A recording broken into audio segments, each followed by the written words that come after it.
አስደሳች ዜና በሳውዲ የምህረት አዋጅ ትዕዛዝ ወጥቷል። በጉብኝት ሳውዲ አረቢያ ገብተው ለመውጣት ለተቸገራችሁ በየትኛውም ጊዜ ወደ ሳውዲ አረቢያ በጉብኝት ወይም በዚያራ ገብታችሁ ወደ ሀገር በወቅቱ በተፈቀደላችሁ ጊዜ ባለመመለሳችሁ ቅጣት ከተላለፈባችሁ ዜጎች የሳውዲ አረቢያ መንግስት ከዚህ በፊት ጥሎት የነበረውን የገንዘብና የእስር ቅጣት ሙሉ በሙሉ በማንሳት ምህረት ስለማድረጉ መረጃ ወጥቷል።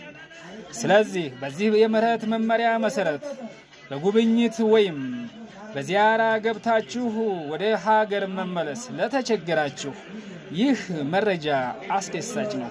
በምህረት አዋጁ መሰረት የተላለፈባችሁ ከፍተኛ የገንዘብና የእስር ቅጣትም ነፃ የተደረገ በመሆኑ ያለ ምንም እስርና እንግልት ወደ ሀገር መግባት እንደምትችሉ መጠቆም ወዳለሁ። የምህረት መመሪያው ለሳውዲ አረቢያ ኢሚግሬሽን የተላለፈ ሲሆን በምህረቱ መጠቀም እንድትችሉ አስፈላጊ ጊዜው ያለፈበት የጉዞ ሰነድ ያላለፈበት ከኤምባሲ ቆንስላ አስፈላጊ ጊዜው ያላለፈበት የጉዞ ሰነድ ከኤምባሲና ከቆንስላ መስሪያ ቤቶች መያዝ ይኖርባችኋል። ለጥንቃቄ በጉብኝት ወይም በዚያራ ቪዛ በልዩ ሁኔታ በከፍተኛ የመንግስት ኃላፊዎች በሚስጥር ፈቃድ ወደ ህጋዊ የሥራ ፈቃድ የሚቀየርበት ሁኔታም እንዳለ መረጃዎች ቢኖሩም በአብዛኛው ደላላና ጉዳዩ ፈጻሚዎች ይህ እድል የሰው ገንዘብ ለመዝረፍ ስለሚጠቀሙበት ጥንቃቄ ታደርጉ ዘንድ እመክራችኋለሁ። በጉብኝት ወይም በዚያራ ቪዛ ወደ ህጋዊ መኖሪያ ፈቃድ እናስቀይራለን ከሚሉ አጭበርባሪ ደላሎችም ልትጠነቀቁ ግድላችኋል።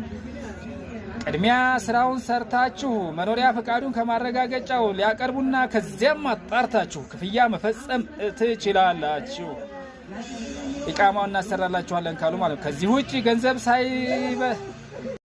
ገንዘብ ከፍላችሁ ቅድሚያ በዚህ መንገድ ገንዘብ ከፍላችሁ እንዳትዘረፉ ስል ምክሬ እለግሳለሁ። ወደ ሳውዲ በጉብኝት ወይም በዚያራ ሄደው በቅጣቱ ምክንያት ወደ ሀገር በወቅቱ ለመመለስ የተቸገሩ በእድሉ ይጠቀሙበት ዘንድ መረጃውን ኮፒ ሊንክ፣ ላይክ እና ሼር በማድረግ ለሁሉም ተደራሽ እንዲሆን ሲል እጠይቃችኋለሁ። ይመቻችሁ።